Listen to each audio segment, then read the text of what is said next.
Hey, how's it going, everybody? It's another absolutely gorgeous day, clear blue skies in southern coastal Maine. So I figured I'd jump out there and we'll talk about some fun stuff today, some of the cool things about the car, some of the cool things about Tesla in general, and then just be able to enjoy it and hopefully enjoy it with you guys. So sit back, relax. You guys are watching the Tall Tesla Guy.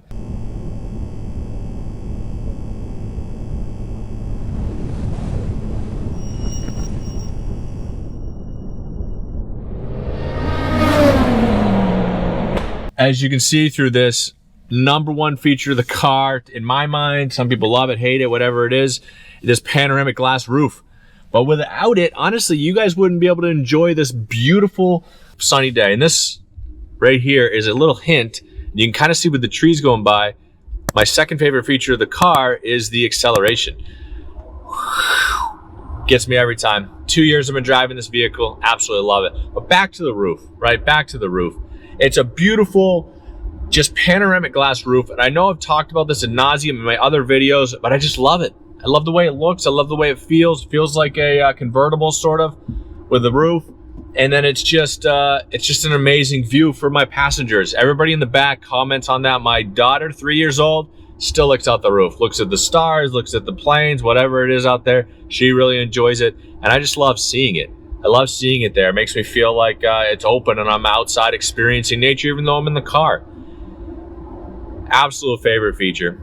Second is gotta be closely second, if not first, is the acceleration. Now, I kind of feathered it on there a little quick to take off. I happen to be on a 55-mile-an-hour road anyway, so it was nice to sort of do that, but it's just that rapid acceleration that you get with an EV. Now, that's not specific to Tesla. I know that.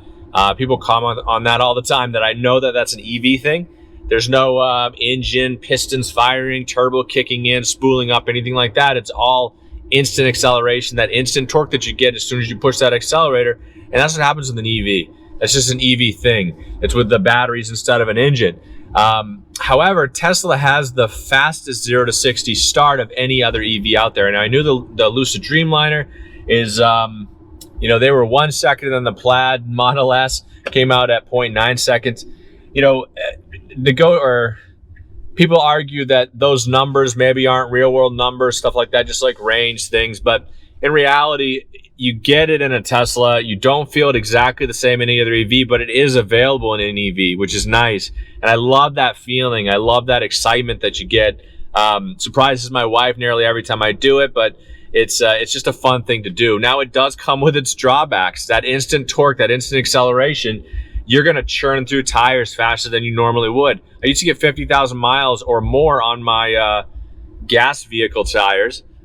You're lucky if you get 20,000 in a Tesla. Now, I have 15,000 now. I feel like the tires are still good, so I'm definitely paying more attention to it than I had in a past life. But I'll say, like, when I sold my original Tesla Model Y, we had it for a little over a year, right at about a year, and the tires were about 430 seconds, which, they come at 13, right? So it just had worn down that much in that amount of time. Now, it was my first Tesla, my first EV, so I was probably driving it more aggressively, though I don't race people and such. So I don't know if that was normal or not, but nonetheless, they were burning out quickly, and I only had about 15,000 miles on. Now, I have 15,000 miles on this one right now, as is. We're a little under a year, but I believe I'm closer to maybe 630 seconds, 730 seconds. So definitely not as quickly as my other tires, but something I'm keeping in mind of. And I've seen people get about 40,000 miles on tires, but in reality, you can probably plan on 20, maybe. You should rotate them as much as you should, or, every 7,000 miles or so to get better wear life on them. It also depends on how you drive, if you're in chill mode or sport mode or whatever, but highway, street, stuff, or surface roads, all those different things come into play, but you're just going to go through faster. The car is heavier. It's got a real low center of gravity with the battery being in the middle. And that acceleration that's hard to even put into words is just going to eat through those tires. And the tires are expensive, about $300 plus a piece. So I spent about $1,200 for them before. They're about $1,200 to $1,500 for tires. And you're looking at it maybe once a year, once every other year, depending on how often you drive or how fast. I don't know, the downturn of the accelerations, the tires, other than that, love every bit about it. the technology of the car is something that you just don't find in other vehicles. And if you watch any other EV videos, I guess, even all the way up to the new Mercedes EQS, their electric vehicle, it has this amazing touch screen in the middle of it. It goes all the way across. It's real pretty looking, stuff like that. But silly little things like we stop at the store, my wife runs in to get something, I'm sitting in here with my daughter, I can throw on YouTube to watch Tall Tesla videos, or we can put it on Disney or Hulu, any of those things, and she can be entertained while we're sitting here. Versus any other EV doesn't have that kind of stuff. People talk about Android Auto and CarPlay, Android Auto and Apple Play in the car. You don't get that with a Tesla, but you have everything else. And I don't need it. I don't miss it. It's got Spotify if you wanted the app, but I connect my phone to it anyway, and it'll play any music I have on my phone, including my Apple Music right through it. It's mainly the map feature, I think, that people get concerned about. And I've thrown a couple of videos in there about phone mounts that you can have and stuff like that. But no, you are not going to get Android Auto or Apple CarPlay on your map, on your screen. So you lose Waze, all that kind of stuff. But I honestly haven't missed it. I used it exhaustively in my previous vehicle, but I didn't have the technology in that vehicle, so it was a substitute for basically nothing. And in this car, I find the maps fine. I find the navigation fine. In fact, the navigation network through Tesla, if you use the on-screen navigation, it brings you through the supercharger network if you're going on a road trip, so you always have battery. You always have charge. More importantly, you're spending the least amount of time possible at each supercharger, which is a key thing. And that leads me into the next thing about the charging and all that kind of stuff. But so the technology, I love the way that it is. I love the way that it's set up. I love how intuitive it is in the Tesla.